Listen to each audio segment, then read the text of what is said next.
I love good wines. I love really good American wines, and really good American wines are absolutely amazing.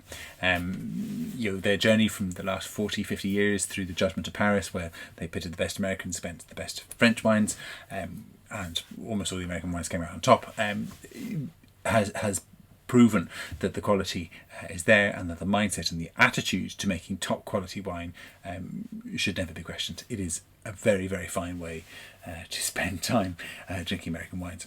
Absolutely delicious stuff. And this is a really interesting wine because it does pretty much that. It takes Mayfair on the American Wine Board, which is Napa Valley, and says, we've got Napa Cabernet from one of its more famous regions, from subzone of Rutherford, and we are making it in this particular style, and it's going to be delicious, and it is absolutely brilliant, and it's not the most expensive of all of them, and that yet they are famous for these Cabernets. It's got other Bordeaux grape varieties in it too.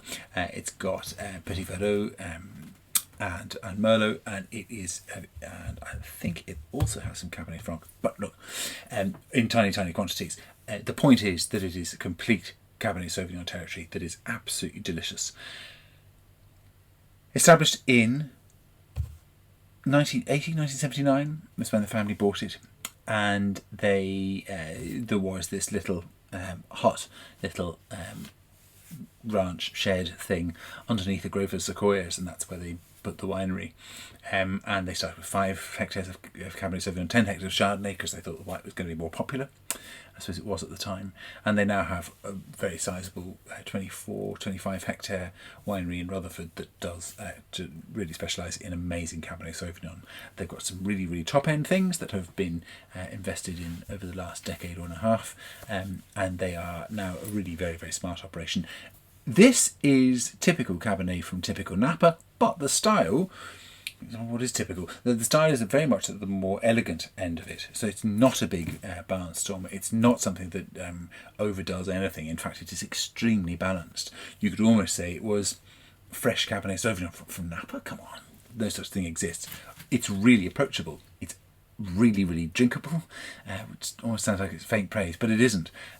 Especially, it's a stylistic trait that this Cabernet has. It's absolutely gorgeous. So a lot of black cherry, I suppose some red fruit there too, but black cherry, black currant, cassis, and time again, yes, you want to say it's got that kind of vanilla spice thing, but what crops up for me more often than not when tasting this wine is this wonderful cocoa powder, almost drying cocoa powder at the first bit, and then whoosh comes a whole load of fresh fruit as well. So it's complex, and it's a very well structured and layered wine, and that's part of the success and charm. It is such a charming bottle of wine.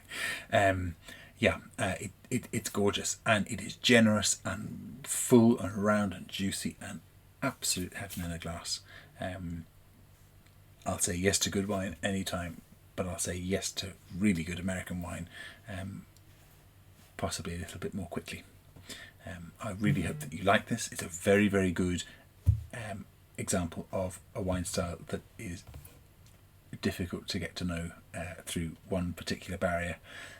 So enjoy this one, and let me know what you think.